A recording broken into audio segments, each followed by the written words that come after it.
So how do we start to at the beginning? So, I mean, I think it's somewhat ironic, right, that this book, or maybe not a coincidence, that this book ended up kind of being the last piece of academic writing that I've done, is that it was kind of growing frustrating with a lot of progressive academia about we're really good at kind of being critical and telling the world about how messed up the world is and trying to explain why that is. And my first book is a examination of, you know, the restructuring of Northern California, the San Francisco Bay Area, and how a supposedly super aggressive metropolis became one of the most kind of an icon of segregation and a central aspect of the foreclosure crisis. And again, as much as I tried in that end of that book to kind of provide a pathway forward, as a lot of academics do, it was a kind of a classic thing where you spend, you know, 95% of the words writing about the problem, and then you have a quick solution at the end. And I found it even more frustrating in a lot of, like, you know, again, I'm a houser. Housing is my kind of main specialty in terms of, if you're talking about which reliance system that I know a lot of work on. Progressive housing stuff, again, a lot of it is like, you know, again, 95% really good, critical, detail-oriented, nuanced breakdown of the problems and how things happen. And then, you know, like a few platitudes about community land trusts or power to the people, or democratizing or decommodifying housing, or kind of sloganeering that it doesn't actually, I feel like, suggest any real pathways forward. And again, not that community land trusts and democratization and all these things can't be really important things, but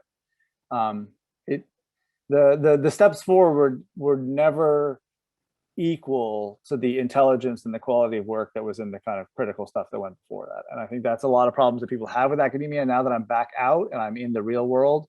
And I am a lot, you know, I see how people think about academe on a day-to-day basis. You know, I understand that. And again, unfortunately, in the real world, people's critique of academe doesn't extend to looking in the mirror. They don't understand their own blind spots and their own failures. They're really good at pointing at us and saying why we're not good enough, but they're not very good at pointing to themselves, and they could all do to read a few more books.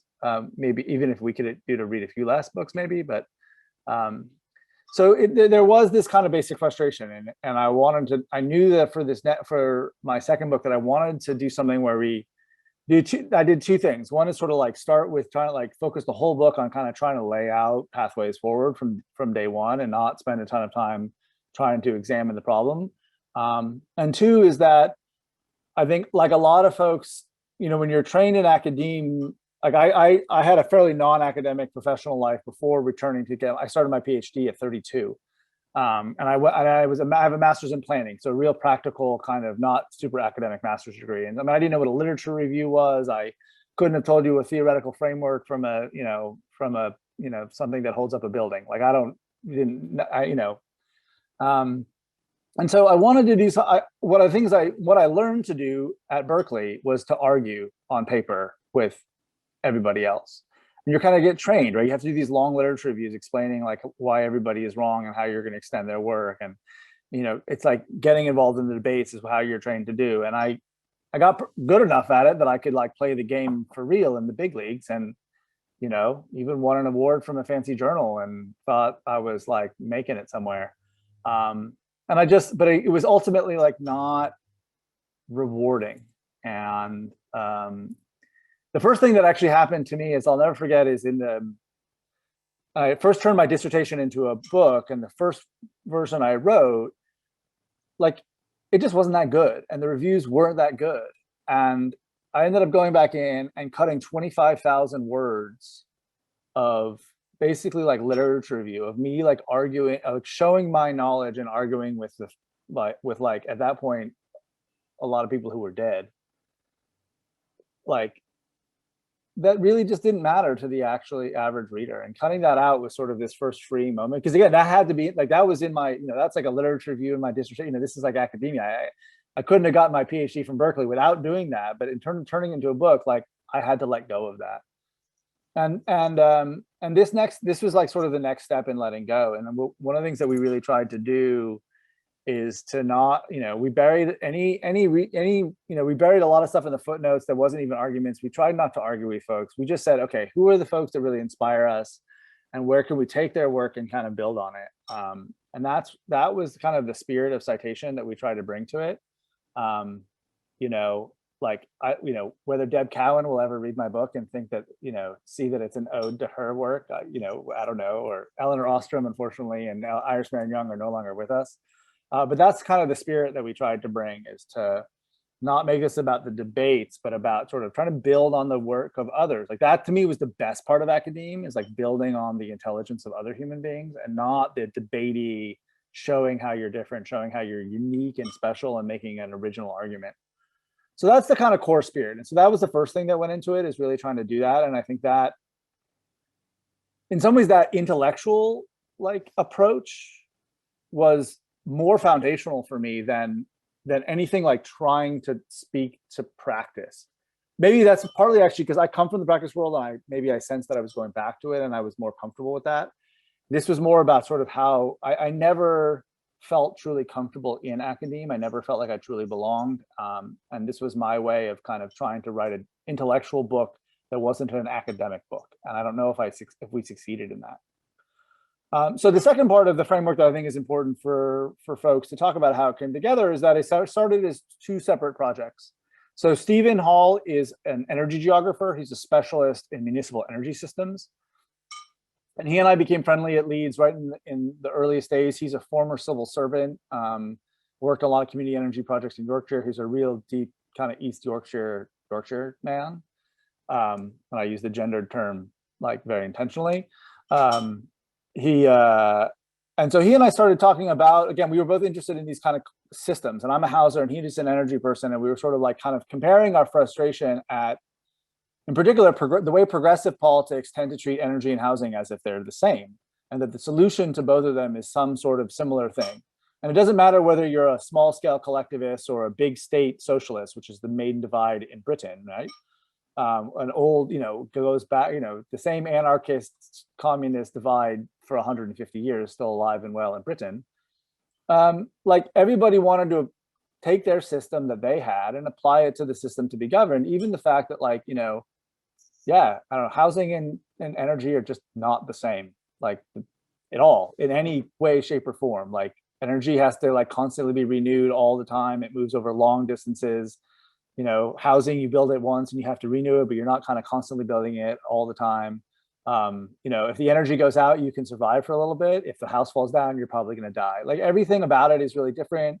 The people who build it, the industries who build it, everything is really different. And why is it that you can be progressive and have the same values about access and everybody having kind of the stuff. It's all super important, but the way in which you make it is so radically different. That wasn't getting enough attention, in our opinion, in progressive and innovative spaces. And so we started writing a piece about foundational urban systems. And so we kind of crafted out a piece. We wrote a draft of a paper. We sent it to the International Journal of Urban and Regional Research, if any of you, a very prestigious journal in our field. And again, we kind of made the same mistakes like I made earlier. Like, we were trying to fit it into, Neil Brenner's arguments about planetary urbanism, or name any other kind of hot topics in academia. And we were trying to kind of fit it into that. And it just wasn't quite working. We got some nice comments back. We didn't get it rejected. That was nice. But it wasn't kind of like totally coming together. And at the same time, I had met Matthew Noah Smith. He's a philosopher of agency and a legal philosopher, so kind of philosopher of like how we do things. And he had kind of started hanging around urban geography circles at Leeds because he was interested. He has done this work on reliance and reliance system, and again, this basic freedom that comes from the stuff, from the materiality. And so he was really frustrated. The reason I was coming to hang out in urban systems and urban studies is that we at least talked about material things. His colleagues were like, heads in the clouds, or heads in the ground, or heads up their arses, one of the three, and or all three sometimes simultaneously. Not that urban studies people don't have their heads in all three places as well, let alone designers. I mean, forget about it, right? So Matt, so Matt and I had started talking about it, and the reason I wanted to talk about it is I had been kind of toying around with this idea of the spatial contract. Which was, again, from the beginning, I always kind of I was always frustrated, like, as much as I love the idea of rights and I love the idea of justice, and I'm a former housing organizer and I've marched in the streets for housing rights, and they're very important. like, I've always known that I've always been kind of frustrated with the right to the city framework, the way it's been used, and the basic kind of, it's hard to have a right to something that has to get made in the first place. Rights always work really well to prevent you from people doing bad things to you. So if you want to prevent the policing from being done in an unjust way, rights are really good. But how do you create an effective community policing, an effective kind of crime reduction, public safety regime? Rights are only a piece of it. Somebody at the end of the day has to come together and make a deal. And so I was really influenced by the growth of kind of like new social contract ideas.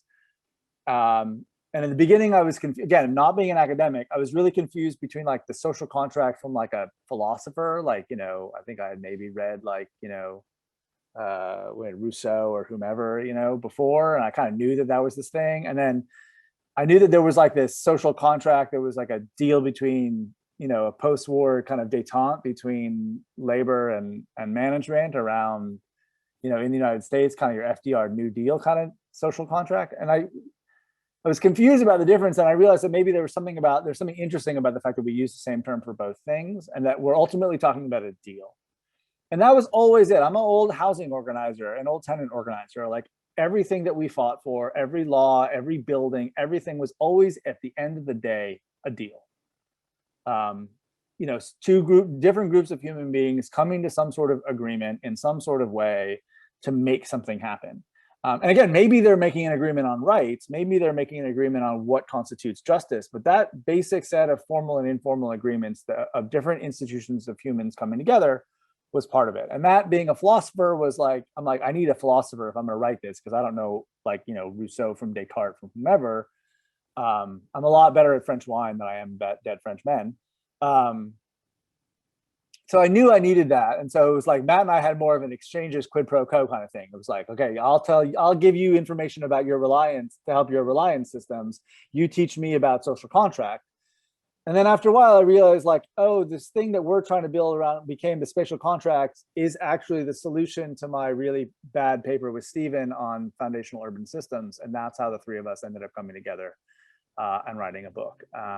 And the thing that the only other kind of critical thing that happened between that coming together in this book is that we all got looped into a bunch of mostly economists out of Manchester that were kind of like part of what they call Manchester capitalism.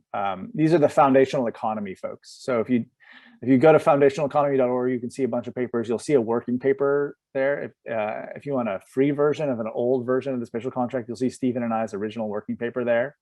Yeah, there you go. So they were really talking about, like, they wanted to get the economists to talk about like stuff that actually matters, like the things that we actually need. And that was like really fit with what we had been talking about. And they provided this really kind of fertile intellectual background for us to work in. And then turns out they had a book series with Manchester University Press, and that's how you get this. So that's sort of the kind of the background of the intellectual framework. Like working across pretty big intellectual gulfs, like, an energy geography, a philosopher of agency, and whatever the hell I am, like, was a bit of a challenge at times. Same with, personality conflicts, and, was gonna kill them a few times, and likewise. But that's how we were able to kind of come together and make, and that's where, again, the framework, trying to create something that really focused on the contract, the deal, the informal agency, and then really focus on those systems. And then everything else kind of came from there, little bits and pieces that we pulled. And the project evolved, like, again, really trying to make sure that we were, there's all little bits and pieces of the project. It took us a long time to realize that, like, what we were writing was really just a framework, that we were really trying to kind of focus on getting folks to pull pieces apart, not make big assumptions, not just lump things in. Early on, there was for me, there was a really important kind of feminist politics of citation, really thinking about, like, whose work we were building on. It remains a sort of irredeemably white book, but despite the fact that it's written by three men. We really tried hard to write a book that wasn't so masculinist and that really built on the work of brilliant women throughout. And again, if I could totally anticipate a critique of that would be fully legitimate in the way we went about it and whether we were successful. But that was really important. Again, not trying to be so argumentative and sort of prove everything. But there's a lot of things we struggled with. We struggled with the fact that we were trying to make a somewhat universal argument without being universalistic, and that especially because of who we are, like, I don't know if we succeeded in doing that well.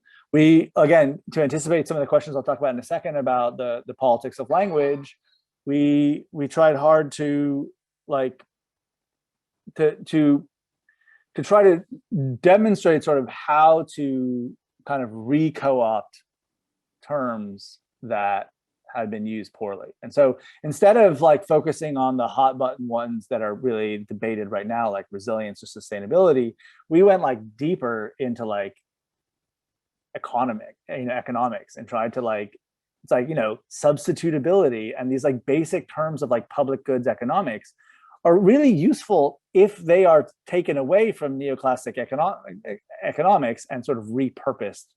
And again, when we were originally writing it, we knew that our one built-in audience were foundational economists. And so we made the decision to try to kind of write in some ways towards them.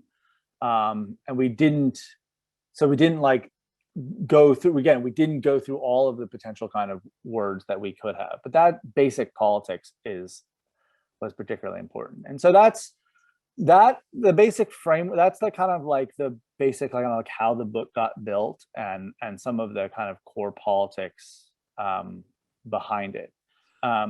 So that's the kind of the core book. And again, so the goal ultimately then, like the book rests on these kind of core arguments, right? That these systems that we all depend on for like are really important. And so one of the first things we did, again, bringing the philosophy, Matt's role is to help people try to understand that this isn't just about like basic survival, but it's actually about freedom, right? That your ability to, your freedom to walk down the road isn't just because nobody's put an obstacle or is preventing you or causing violence to you or doing all these things, but somebody's built the effing road in the first place. And now maybe you would prefer that they build a tram line and not a road because you would, or a bike lane instead of a car road and these kinds of debates. But either way, like the basic freedom to do so many things that we want to do or need to do in life comes because somebody made something material. And I think that's the most like critical thing that we were really trying to establish. And that if you establish that, it's like, how do we make it so that more politics is about this? So, again, this is one of the many failings of the book is that, again, it's written by three white guys, two from North America and one from the UK. It's like again, a lot of the examples are US centered and we fully recognize this. But if we go back to American politics, this most recent election was the first presidential election in my lifetime in which housing was actually discussed as like a legitimate issue to campaign about in the United States. When we have had a housing crisis for every single year that I have been alive in the United States, and I'm 46 years old. And so that was one of the kind of the key things, like how do we just basically get folks to make this as a more of central to our politics? Let's talk about it more. And I think that is in some ways the most important thing for practice, because the biggest challenge and I think in the built environment practice is that a lot of practitioners want there to be less politics about the built environment, because politics is seen as this thing that derails good design or that derails the building thing that you want to build because you think it's a good thing. And if only there was less politics and less people who don't know what they're talking about this thing, then we would just be able to get on with it. And people leave them, I've met many designers who will look to sort of totalitarian societies and kind of vaguely wish that they lived there because then they could at least just get on with the building and not have to deal with all this sort of like yapping about it. And I think that was one of the other kind of key things that we wanted to avoid is that like, that's just not the pathway forward, like getting, but nor is, again, your sort of standard progressive, like kind of more democracy or more community engagement, more meetings, because that's not what people like. Everybody doesn't want to have to go to a meeting and everybody doesn't want like do you really want to sort of sit around and manage your sewage system? I don't think you probably do. I don't. I'm really, really interested in sewage, and I find it fascinating. And I go to sewage treatment plants for fun, and I don't like. But I'm not going to the sewage board meeting. Like, I want that system to work. And so finding, like, we wanted to kind of try to create a framework that got people to, that like provided ways of thinking about it, provided ways for people to engage in it, and again made that call for a kind of more centrality. What I do want is, I want to turn on the news and hear politicians debating sewage infrastructure. That I do want to hear. And if you want to know why France is better at making urban environments, in my opinion, even though they're not better at making unracist environments, they're just better at making like systems that work, in part is because they have a public intellectual space where you can turn on the news and hear people debating housing policy. You can't do that. You're not going to find people talking about housing policy in the United States. And so, yeah, how do we get people to sort of think about it and centralize that? And then from there, we try to work out different frameworks we thought were important to break down systems thinking, to break down kind of how you see settlements and the urban studies piece. And in particular, kind of, in some ways, I think is the most important chapter of the book for me is chapter 4, is to really kind of get into the question of exploitation and get people to really think more deeply about the specific ways in which exploitation happens through reliance systems. And then again, how getting specific, how they are different. It's very different to be exploited by your landlord financially by paying too much for your housing, right? What we would call the exploitation of reliance. That's the first one. To being evicted, which is sort of violence, Iris Marion Young's last point. Again, both forms of oppression, but radically different. And again, I think as activists, as scholars, as practitioners, you really need to kind of break that down. And so that's ultimately what a lot of the book hopefully does for folks, is give people tools to kind of analyze and break them down without that kind of ideology, so that you can do that system-centered politics. Like, to build it up from the beginning, if the goal is to create a water system that works, an energy system that works, a housing system that works, a transport system that works, a public space system that works, a policing system that works, a healthcare system that works, you're using this tool to break it down to its core components, stripping away some of the ideology and being able to kind of rebuild it from the ground. So that's the kind of the core bit and the kind of core essence of the book. So to Oscar's sort of second couple questions, the politics of infrastructure. So I should probably limit that in saying that there may be some situations in which thinking about the politics of infrastructure, or again, focusing on this concept of infrastructure, is enough, depending on the room. You know, if you're sitting in a room of civil engineers, maybe the politics of infrastructure is really all you need, or talking about the I word, because those engineers understand, if they do understand, that the infrastructure isn't just the cement and the concrete and the physical manifestation. It's also the kind of socio-cultural systems and the ways people interact with it. It's the historical legacy of that. You know, so if they're prepared to like think about all the racism that is embedded in that concrete alongside the pipes and the wires and the engineering knowledge, et cetera, then great.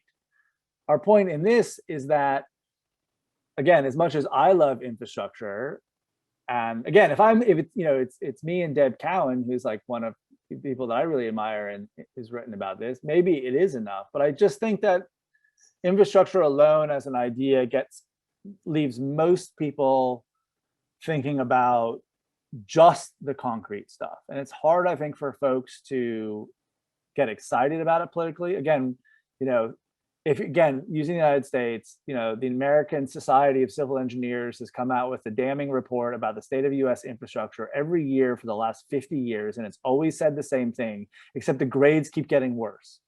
And then after the freeway collapses in Minneapolis, people are like, oh, maybe this is the moment that we start doing infrastructure. Well, Joe Biden yesterday says that if we don't improve our infrastructure, China is going to eat our lunch, I believe is this phrase. It was just yesterday. I will remain, if a bill passes this Congress on infrastructure based on that alone, I will be amazed and surprised. Again, at the end of the day, people want homes. They want the ability to get from point A to point B. They want to be healthy. Can you get them excited about healthcare infrastructure?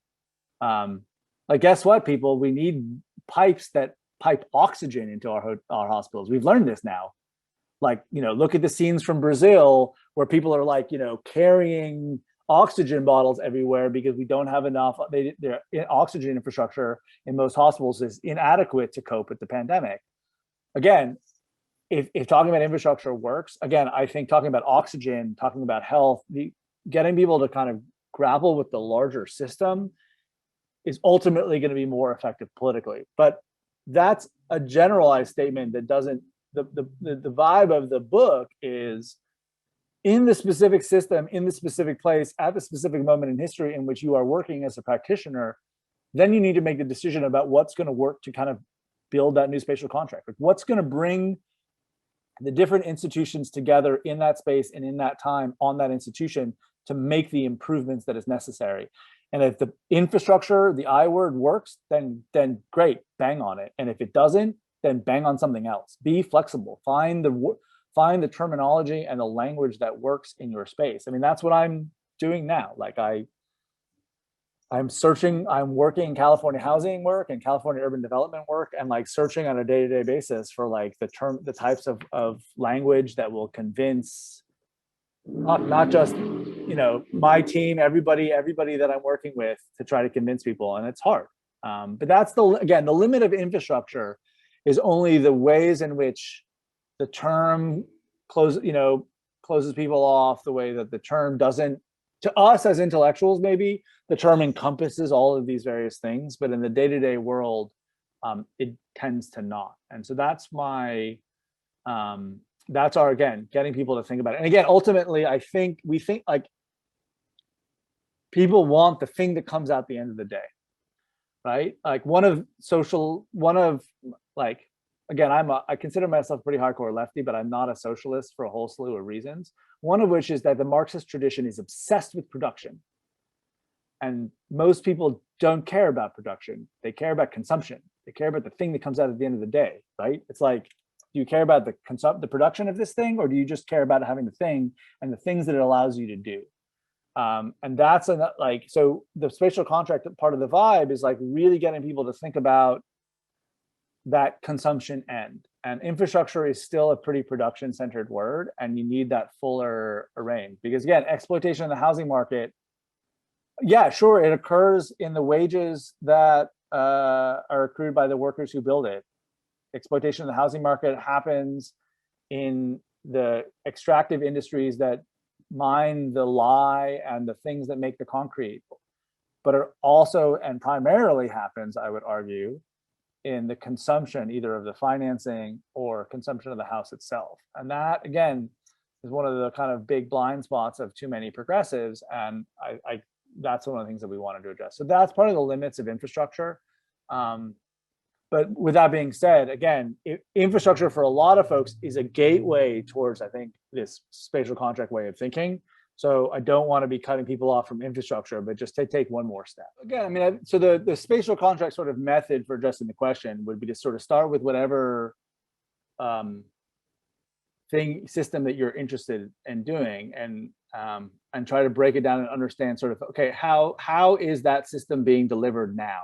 Where are the institutions? What are the scalar modes of governance? An exercise I used to do with my students a lot that at Berkeley, which I thought was often very helpful to them to understand this, is we would go out and we would sit down on any given block in Berkeley, and I would have them map every single piece of every single system that they could find on a literally, like we would do an intersection sometimes, or not even a square block. We're literally just talking about a 50-foot square section of road, and then try to map and sort of see who governs that particular system.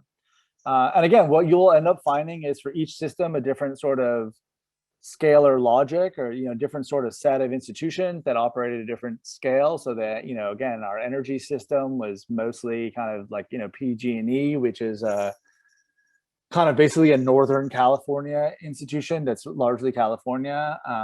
But you might see some solar panels on top of a parking lot next to an electricity pole. So you basically have two different forms of energy generation that are operating at two different scales, right? The solar panels are a combination, and even the panels themselves, because again, part of the story of the spatial contract is like, well, solar people are like, oh, solar panels because it relocalizes energy generation. Well, no, it doesn't. Who makes those solar panels are probably made in China. So you've actually globalized, in some ways you've gone up in scale as well as going down in scale, and just trying to understand that basic spatial logic. And so what I would just do is, yes, start with like a system-centered approach to the politics. Start by mapping it. Try to figure out whatever system that you're interested in and map all the institutions that are involved in the governance of that system, and try to understand, or in the production of that system, because there's people that are involved in the production of it who maybe have a very peripheral relationship to governance, right? Like solar panel manufacturers do lobby in every state house in the United States and in every government in the world to legalize solar panels. So they're involved in governance for sure, but they're not the energy regulator. They're not the one, they're setting the rules kind of quietly. But try to map yourself out, everybody involved in the production and everybody involved in the governance. One of the things you can do is to separate out the production and the governance and sort of see those linkages as well. And what you'll end up with is, in almost every situation, some sort of like kind of complex multi-scalar governance. And once you have that map, you might see opportunities for reform that will make the kind of spatial contract of that system in that place either more efficient or more effective or less exploitative, or any of the other kind of values that, again, we in chapter 1 kind of lay out some kind of core principles that for us are like a good place to start when it comes to these, like evaluating a system about whether it's good or bad or indifferent, whether it's we use the term healthy versus unhealthy. That was again a political decision that we made after a very, very, very, very, very long series of conversations, and not a small amount of good Bordeaux wine. And so if you're struggling with the sort of insane complexity of the reliance system that is in New York City, go out to a small village in the rural countryside. Again, not because it's better or because it's worse, but because it's just simply simpler and easier to understand. And then I spent basically almost my entire master. I had been a housing organizer in Manhattan up until, and then a brief period as the director of a statewide tenants organization. But when I did my master's program, I did most of it while living part-time in Washington Heights and living part-time in the Catskills. And that Catskills time was so invaluable. And now I understand New York City's like excessively complex infrastructure much better because I spent that time in the Catskills. And I can't recommend that kind of stuff enough. It's just because it's easier. Again, like, let's say if you're interested in parks and park design, in New York City, you got all of this added complex of all of this kind of private influence on parks, the Central Park Conservancy, all of these kind of like heavy power player institutions that alter the governance of parks in a way that they don't in small towns where you just have a much simpler system. And so a kind of a geopolitical understanding of those parks just becomes easier. There's just less moving pieces. And that can be one of the things that I would, just to recommend as part of that exercise. And then ultimately, again, you're never going to come up with an ideal set of governance because you'll realize that the governance system is so complex to begin with. Maybe what you can do is come up with some reforms where either there's some like, there's some, there's a little too much governance at the higher scale and not enough at the lower scale, and you want to downscale some of it. Maybe you want to upscale. Again, maybe it's just the quality. Maybe what you're realizing is scale is not the problem, and it's just the quality of the institution. Regional government, a longtime fetish of planners. Some of them are really good. Some of them suck. The answer is not more regionalism. The answer is just better institutions. And that's ultimately like, if I had to be like Hillel and stand on one foot and tell you the entire Bible, like, it's like, it's just about the institutions. Some are good, some are bad. And in the history of the world, nonprofit, for-profit, state institutions of every scale, all have done amazing things, and all have been like, participants in genocide. So like, hopefully what we can give you is a way of sort of evaluating each institution and the role in each specific system in that time and in that place. And that's the only way we're, going to make progress on making these systems better. And historically, like when it comes to building in the United States, right, the the fundamental way we deal with, we don't do any planetary boundaries analysis. We do environmental impact, which is mostly localized environmental impact, not planetary environmental impact. But the way the system operates is we simply gather all of this information about what the impacts are. And as long as we can prove legally that we considered all of the things that we're legally required to consider, we can actually like burn everything down. It doesn't prevent us from doing anything. And so we also wanted to avoid a situation where we were calling for endless more reams of analysis that will then not be acted upon. Like, right? How do you build, I think the most important part of the book in some ways is like, how do you try to build, if you could try to build these conversations around the spatial contract that insists that at the end of the day, we've got to deliver on the systems. At the end of the day, you know, there has to be N95 masks on healthcare workers and teachers, not faces. That's the we know that that's the ultimate goal. And how do we ultimately get there? And so we tried to kind of maintain a little bit of an outcomes based focus, and so that we were not so focused on process.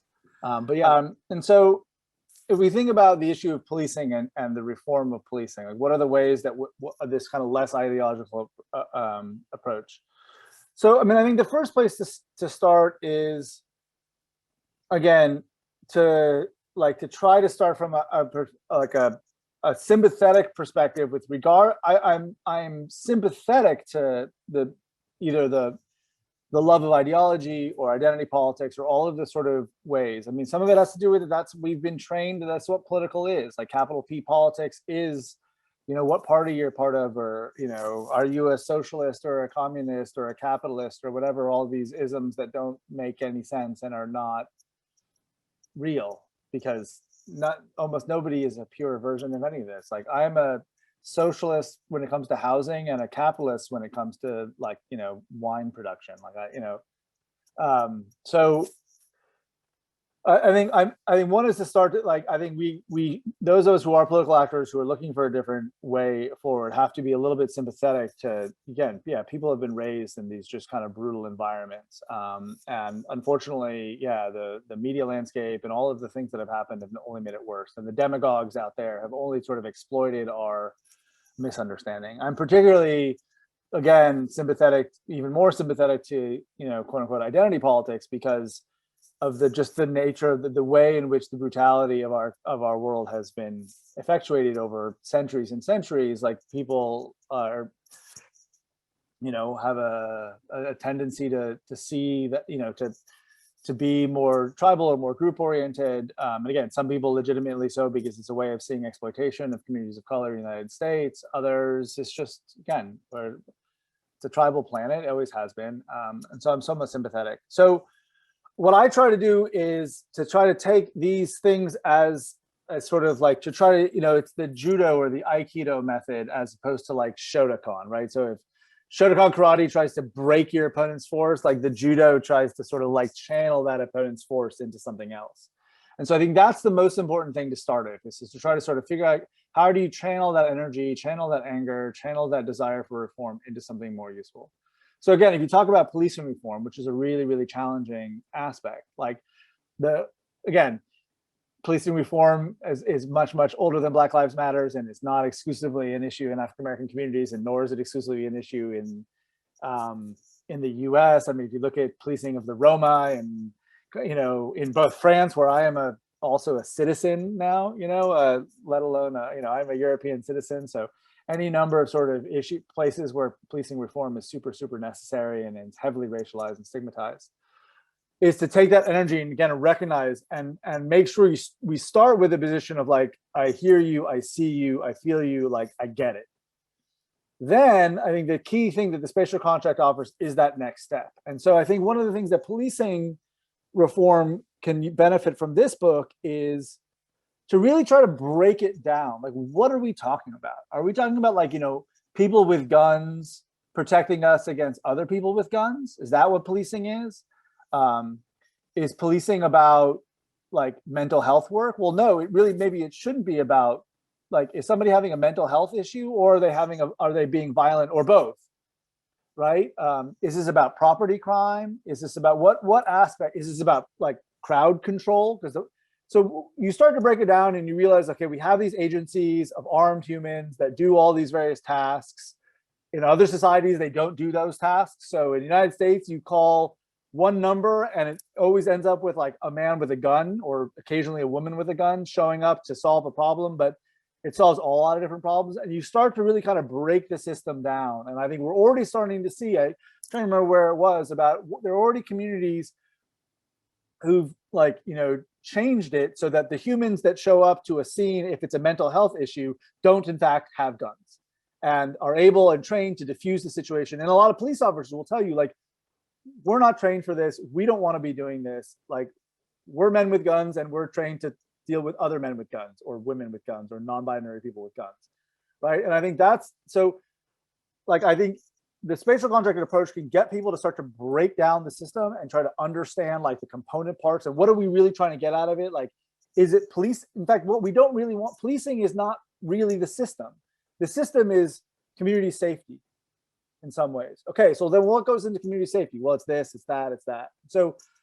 So that's, I think there's that important two-step is what I would offer. And I think this is really critical in policing, but I think we can learn from others. Again, one is to accept and channel and not try to stigmatize or demonize or push back against the ideological energy or the identity politics energy and say, yeah, I hear you, I feel you, I know where that's coming from. Let's figure out a way. Because again, ultimately what people are asking for in a lot of communities isn't to defund the police.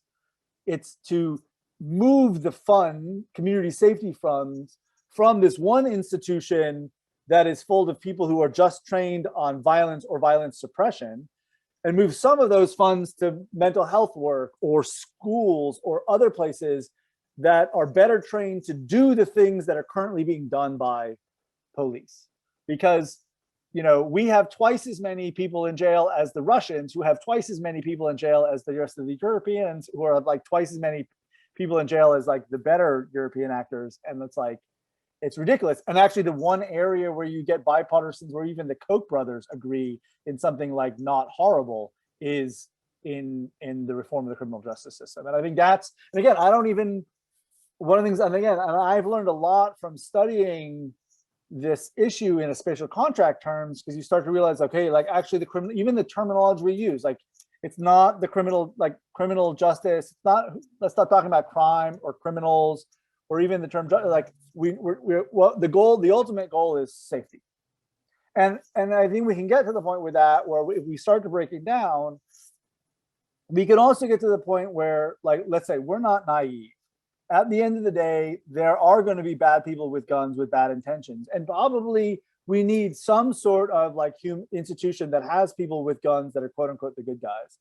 But they're probably going to be a much smaller percentage of this larger sort of safety regime and set of safety institutions at different scales.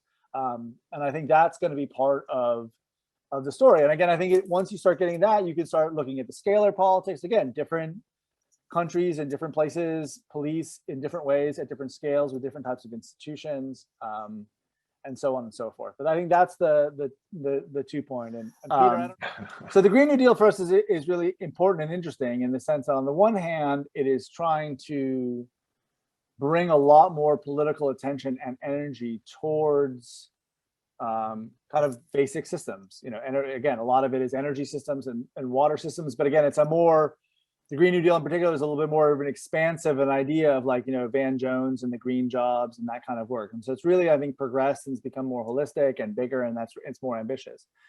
What where it can go wrong is if it becomes, just a political ideology around government intervention in these industries and not sort of paying attention to the specificities of, okay, a Green New Deal in Vermont is not going to be the same as a Green New Deal in Texas, and a Green New Deal for energy, for solar energy, is not the same even as a Green New Deal for wind, let alone for a water system.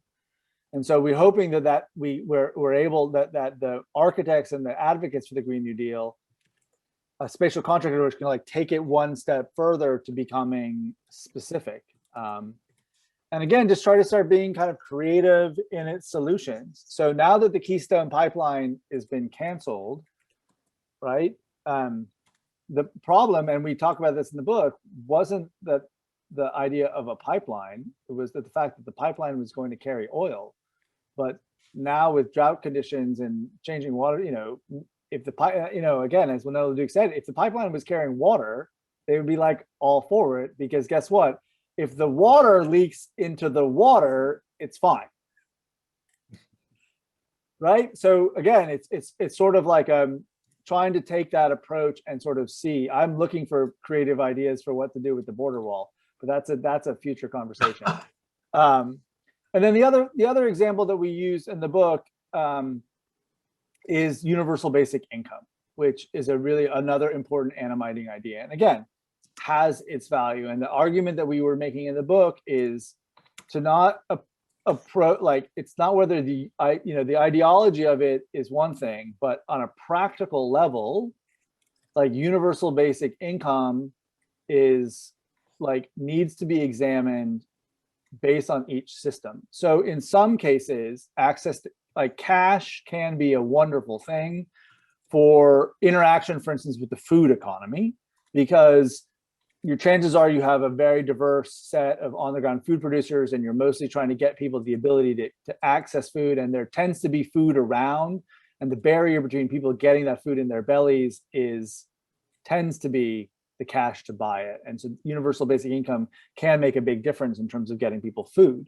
But if you roll it out in a place like India, where the whole system has been set up to give people actual food, actual rice, right, where people don't necessarily have access to banking, and guess what, you can't eat cash, then rolling out a universal basic income situation and removing food, the actual food that you're distributing to people, is a recipe for starvation. And that needs to be paid attention to. Also, we bring into discussion kind of universal basic income is now competing as an idea with universal basic services. Do you just maybe provide the service directly for free, like transportation? And the answer, as we say, is depends on the system and depends on the place. And so that's where I feel like the spatial contract thinking can really make the rubber meets the road, is don't be in favor of UBI or UBS or one of the other things. Again, system in the place. So tends to be that with transport and the nature of transport, I think oftentimes just providing the service tends to work better. So, but again, start with that as the operating hypothesis and do the analysis, and maybe you'll find out that in your location, in your way, or for that particular mode of service, it actually doesn't work that way. Again, food, oftentimes in the United States, a system in which we give people cash and they use the cash to buy food works really well, because we have this massive system of markets. But it's not going to work in a food desert. The whole point of a food desert isn't that people don't have cash, it's that there's no food, no healthy food there. So again, a UBI doesn't work to solve a food desert problem, but it works better in a situation that has a good system for the distribution of food. Like in Europe, where again, you don't have as many food deserts, a system of cash. Whereas again, in India, you would be upsetting an entire system where, again, we've seen farmers protesting. India is such a complex and such a specific and unique food distribution system that if you want to reform it, you need to start with the system. And again, that alone, though, is not, again, the reforms that are being proposed in India are a mixture of really bad ideas that are specific to the food system, and then kind of ideological, classic kind of neoliberal solutions about opening up markets and not paying attention to the actual markets themselves. So those are the two examples we use in the book to get really specific. I'm happy to give more when it comes to the one, for instance, right now that I'm working on a lot. And again, if there are any housers in the game who want to work with me on this, ordinarily I would even be able to offer to buy you lunch, because I would be able to, but so I guess I can still send you money to buy lunch. Right? But if anybody's interested in housers, one of the things that I'm really interested in is that there's so many ideological debates, and one of the biggest problems, and a lot of my work, I've done a lot of work more recently on housing tenure. So the different legal relationships we have with our house. So traditionally, people think of renting versus owning as the two housing tenures, but we did a study in Oakland and found 56 different housing tenures. So it's not that simple. So think of like community land trusts or limited equity co-ops or Mitchell-Lama buildings. All these types of buildings are different forms of tenure, not just standard renting or standard owning. Owning a condo is not the same as owning a single family house, and owning a single family house with a homeowners association is not the same. You can be like, you can lose your house if you like stray afoul of the homeowner association and its dues. So one of the challenges that we're stuck ideologically in this idea of either like single family home ownership, which is generally owned by a single family, or like somehow you have a landlord. Well, what about two family homes? Well, like again, most of the way two family homes are owned is actually one family owns the home and rents the second unit to another family. But what if like, you know, two siblings want to own the home together? That's actually very hard legally. It's hard to get a mortgage. It's legally, our system is not set up for shared ownership unless you're really rich. And if you're really rich, the system is rigged for shared ownership. They're called real estate investment trusts, and hedge funds pour gazillions of dollars into it. And that's why we've like lost 10 percentage points of home ownership in the United States, because a lot of that is owned by Wall Street. And so what would it look like for us to develop a legal structure that encouraged other forms of shared ownership? And so one of the challenges to this politically in the United States is the only people that are pushing for new forms of shared ownership are my friendly community land trust kind of neo-hippie types who don't push it as, hey, this is an alternative that is good for some people as another way in addition to all these other ways.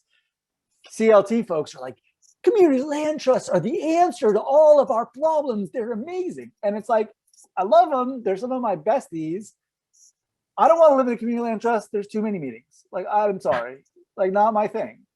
But where we can build political boundaries is, what if we were able to build a political movement between all these different, opening up shared ownership of a bunch of different kinds to people who are not rich or are not full-blown hippies, right? Or whatever the different, like all of these different ways. And no offense, everybody is a self-identified hippie. I'm from Northern California, so I use the term jokingly in a positive way. I claim the right to. I can see the Haight-Ashbury from my house. So like, that's one of the things. Again, if we have an ideological approach, typical is as an alternative, we come up with this alternative that seems to be the savior alternative. And we say, everybody should do this. Socialism, communism, capitalism, whatever, fascism.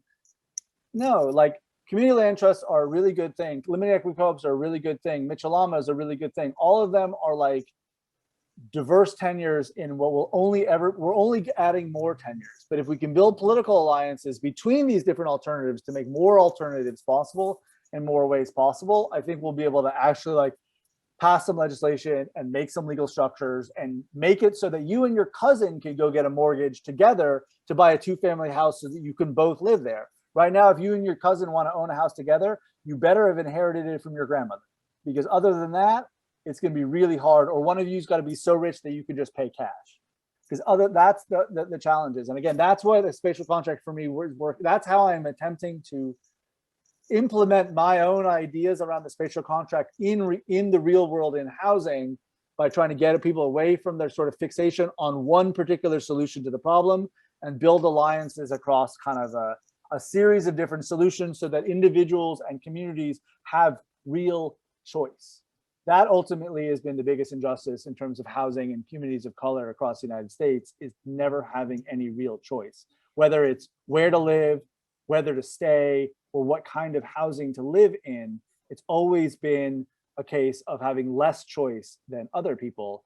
And, you know, again, certain ideologues will hammer on choice, yay, you know, sell choice as a neoliberal ideology, but while passing policies to restrict choice or give that choice only to people with real class or economic power. And so that's the sort of like the practical, again,